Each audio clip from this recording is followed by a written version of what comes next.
NEP 2020 ప్రకారం ప్రాథమిక పాఠశాలలో సార్వత్రిక పునాది, అక్షరాస్యత మరియు సంఖ్యాజ్ఞానాన్ని సాధించడానికి లక్ష్యంగా పెట్టుకున్న సంవత్సరం.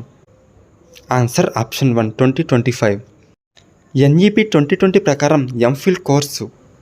Answer option 4. ఎన్ఈపీ 2020 ప్రకారం ఎంఫిల్ కోర్సు అనేది నిలిపివేయబడింది.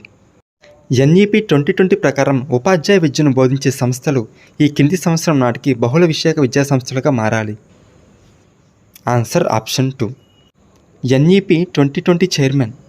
Answer option 1 doctor Kasturi Rangan. NEP 2020లో మొత్తం చాప్టర్లు మరియు విభాగాల సంఖ్య. Answer option 3. ఎన్ఈపీ 2020లో మొత్తం చాప్టర్ల సంఖ్య 27, భాగాల సంఖ్య 4. ఎన్ఈపీ 2020 ప్రకారం విద్యా వ్యవస్థ యొక్క నమూనా. Answer option 1 5+3+3+4. ఎన్ఈపీ 2020 ప్రకారం 1-2 తరగతులు దీని కిందకు వస్తాయి. ఆన్సర్ ఆప్షన్ 1 పునాది పూర్వక స్థాయి.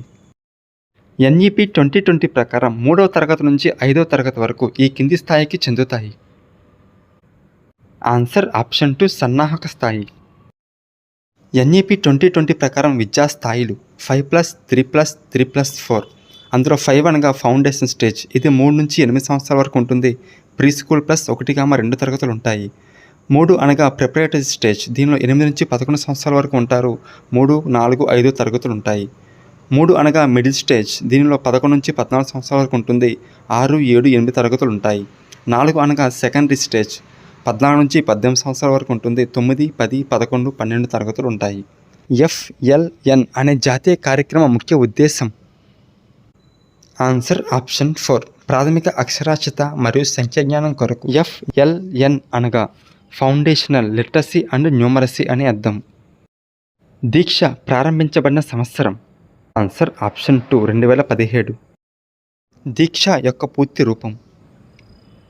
Answer option 4 digital infrastructure for knowledge sharing. Diksha అనేది ఒక ఈ-లెర్నింగ్ ప్లాట్ఫామ్ మరియు భాష మరియు గణితాలకు సంబంధించిన ప్రత్యేక వనరులతో కూడిన విభాగం.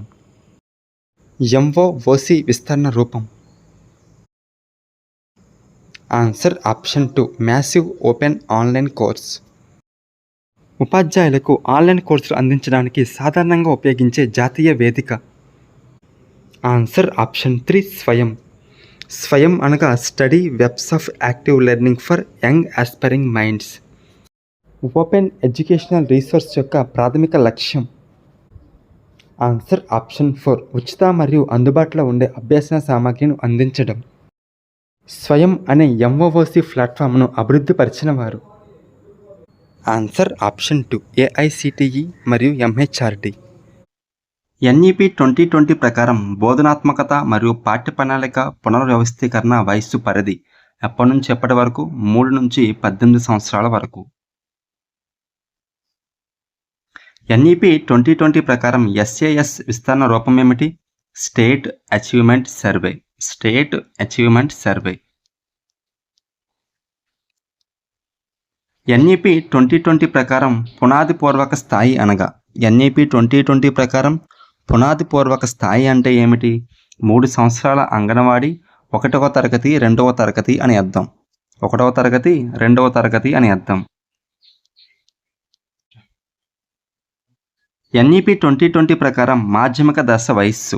ఎన్ఈపీ 2020 ప్రకారం మాధ్యమిక దశ వయస్సు ఎప్పటి నుంచి ఎప్పటి వరకు? 14 నుంచి 18 సంవత్సరాల వరకు ఉన్న దశను మన మాధ్యమిక దశ వయస్సు అంటాం. 8 నుండి 11 సంవత్సరాల వరకు ఉన్న దశనేమంటాం? సన్నాహ దశ అని అంటాం. 11 నుంచి 14 సంవత్సరాల వరకు ఉన్న దశనేమంటాం మనం? మధ్యస్థాయి దశ అంటాం. 3 నుంచి 8 సంవత్సరాల వరకు ఉన్న దశను మనం పునాది దశ అని అంటాం. ఎన్ఈపీ 2020 ప్రకారం ఈ సంవత్సరం నుండి ఉపాధ్యాయ పోస్టులకు అర్హతగా 4 సంవత్సరాల BEd లేదా 4 సంవత్సరాల సమీకృత ఉపాధ్యాయ కార్యక్రమం ITEPగా పరిగణిస్తారు. ఏ సంవత్సరం నుంచి అండి? 2030 సంవత్సరం నుండి. ఎప్పటి నుంచి? 2030 సంవత్సరం నుండి. ఎన్ఈపీ 2020లో పాఠశాల విద్య గురించి తెలియజేసే చాప్టర్లు ఏమిటి? ఎన్ఈపీ 2020లో పాఠశాల విద్య గురించి తెలియజేసే చాప్టర్లు ఏమిటి? 1 నుంచి 8వ చాప్టర్లు మనకి పాఠశాల విద్య గురించి తెలియజేస్తాయి. 9 నుంచి 19 చాప్టర్లు దేని గురించి తెలియజేస్తాయి? ఉన్నత విద్య గురించి తెలియజేస్తాయి.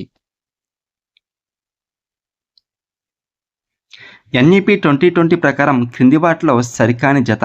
ఎన్ఈపీ 2020 ప్రకారం కింది వాటిలో సరికాని జత ఏమిటి?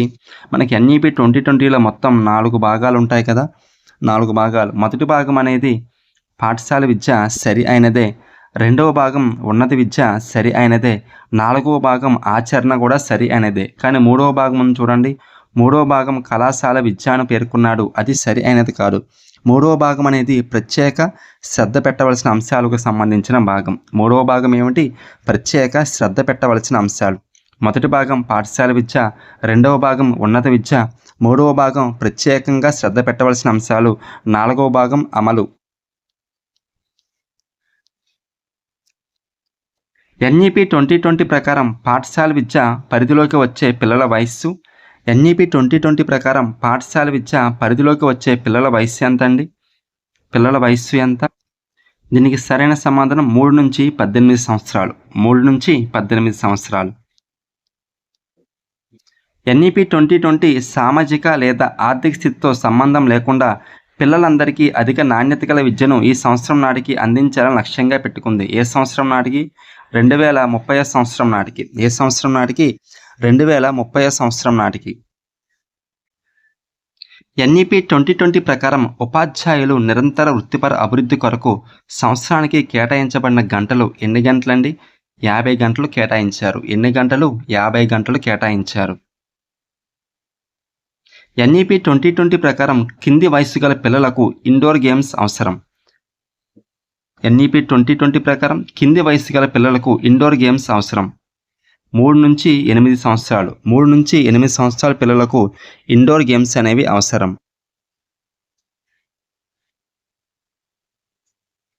ఎన్ఈపీ 2020 సూచించిన విద్యా ప్రణాళిక నిర్మాణం ఏమిటండి?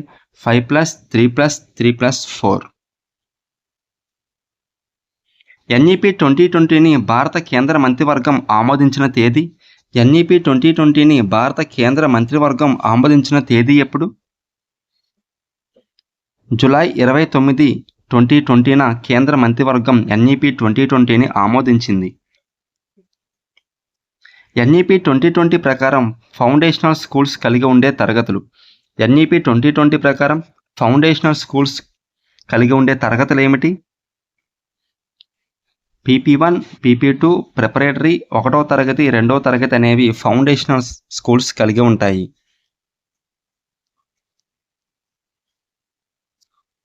ఎన్ఈపీ 2020 ప్రకారం విద్యా ప్రణాళిక నిర్మాణం 5+3+3+4లో 4వ స్థాయి ఈ వయసు వారికి ఉద్దేశించబడింది. 4వ స్థాయి ఏ వయసు వారికి ఉద్దేశించబడిందండి? 14 నుంచి 18 సంవత్సరాల వరకు 4వ స్థాయి ఉద్దేశించబడింది. మొదటి స్థాయి ఏమిటి? 5 అనేది ఏ వయసు వారికి? 3 నుంచి 8 సంవత్సరాల వయసు వారికి. 3 అనేది 8 నుంచి 11 సంవత్సరాల వయసు వారికి. మళ్ళీ 3 అనేది మనకి 11 నుంచి 14 సంవత్సరాల వయసు వారికి. 4వ స్థాయి 14 నుంచి 18 సంవత్సరాల వయసు వారికి. ఎన్ఈపీ 2020 ప్రకారం పాఠశాల స్వరూపం. పాఠశాల స్వరూపం ఏంటి? 5+3+3+4. ఎన్ఈపీ 2020 ప్రకారం 5+3+3+4లో 4వ స్థాయి ఈ స్థాయికి చెందుతుంది. 4 ఈ స్థాయికి చెందుతుంది. ఏ స్థాయికి చెందుతుంది మనకి? 4 అనేది మనకి సెకండరీ స్టేజ్, అదే మాధ్యమిక స్థాయి. 4 అనేది మాధ్యమిక స్థాయి. 5 అనేది ఏ స్థాయికి చెందుతుంది? 5 అనేది పునాది స్థాయి, దాన్నే మనం ఫౌండేషనల్ స్టేజ్ అంటాం. 3 అనేది దేనికి సంబంధించింది? సన్నాహ దశ, ప్రిపరేటరీ స్టేజ్. మళ్ళీ 3 అనేది మనకి మధ్యస్థాయి దశ, అంటే మిడిల్ స్టేజ్. 4 అనేది ఏంటి మనకి? మాధ్యమిక స్థాయి, సెకండరీ స్టేజ్. ఎన్ఈపీ 2020 ప్రకారం పాఠశాల విద్య అనేది. ఎన్ఈపీ 2020 ప్రకారం పాఠశాల విద్య అనేది ఎప్పటి నుంచి ఎప్పటి వరకు?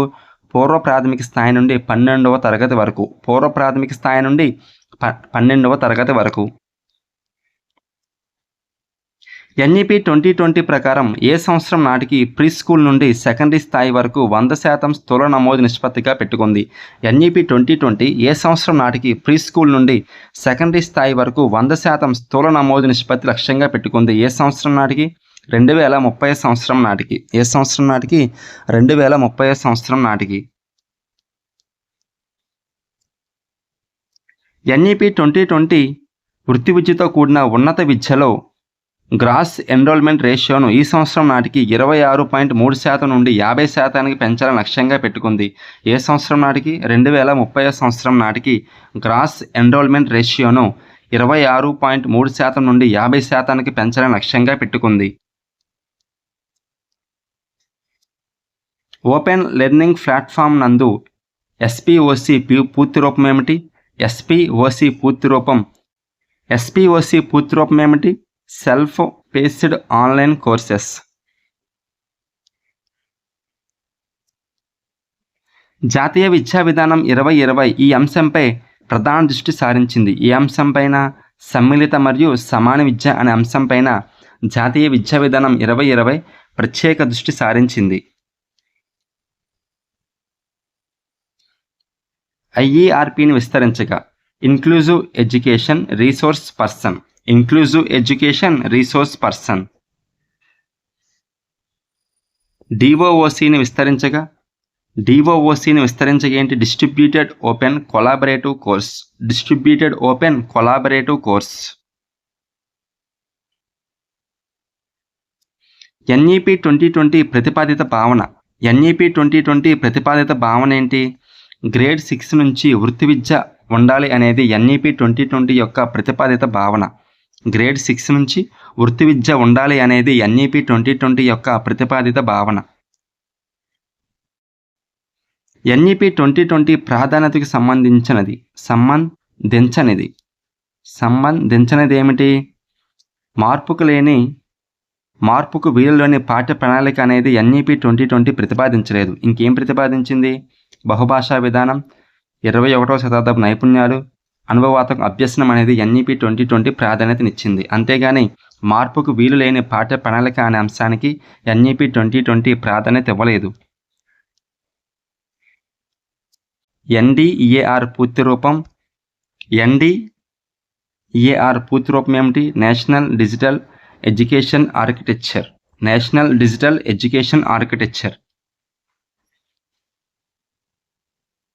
నూతన విద్యా విధానం 2020ని కేంద్ర మంత్రివర్గం ఆమోదించిన తేదీ జూలై 29, 2020.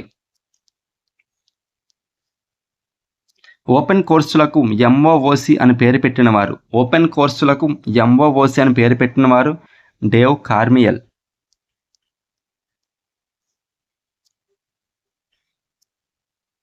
సర్క్యూ ఒక పాఠశాల విద్య కొరకు NEP అమలు ప్రణాళిక.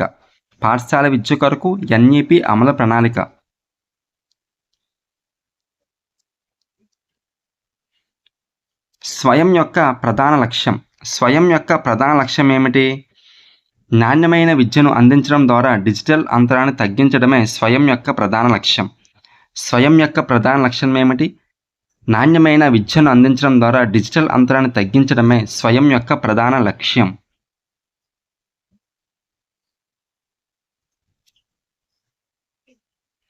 NEP 2020 ప్రకారం పాఠశాల విద్యలో ప్రవేశం కొరకు నేషనల్ టెస్టింగ్ ఏజెన్సీ సంవత్సరంలో కనీసం ఎన్నిసార్లు అత్యంత నాణ్యమైన కామన్ యాప్టిట్యూడ్ టెస్ట్ మరియు సాధారణ సబ్జెక్టులతో ప్రత్యేకించబడిన పరీక్షను నిర్వహించాలి. ఎన్నిసార్లు? సంవత్సరానికి 2 సార్లు.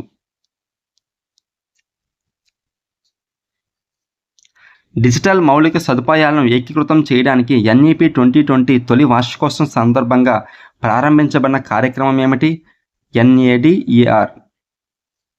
NDEAR అనే కార్యక్రమాన్ని ప్రారంభించింది. RTIను విస్తరించగా రైట్ టు ఇన్ఫర్మేషన్. CLAను విస్తరించగా కంప్యూటర్ ఎయిడెడ్ లెర్నింగ్ అప్రోచ్. లాస్ను విస్తరించగా language acquisition support system.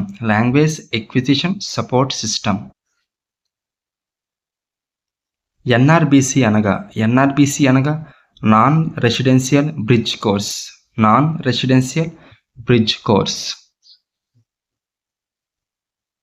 NCPF అనగా national curricular and pedagogical framework. ADHD అనగా attention deficit hyper active disorder. Attention deficit hyper active disorder. ప్రస్తుతం కొనసాగుతున్న FLN కార్యక్రమం ద్వారా విద్యార్థులు ఆశించిన సామర్థ్యాలు, సంఖ్యా సామర్థ్యాలు, పునాది అక్షరాస్యత. సంఖ్యా సామర్థ్యాలు, పునాది అక్షరాస్యత. MHRDని విస్తరించగా ministry of human resource and development. Ministry of human resource and development. NTAని విస్తరించగా national testing agency. National testing agency. Salt program యొక్క పూర్తి రూపం support Andhra's learning transformation. Support learning Andhra's transformation.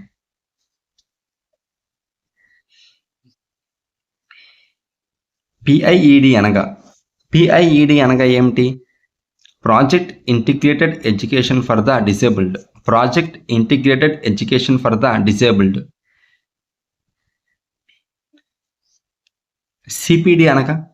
CPD అనగా continuous professional development. Continuous professional development.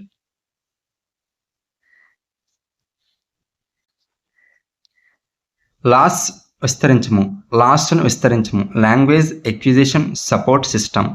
Language acquisition support system. ECCE అనేది early childhood care and education. Early childhood care and education.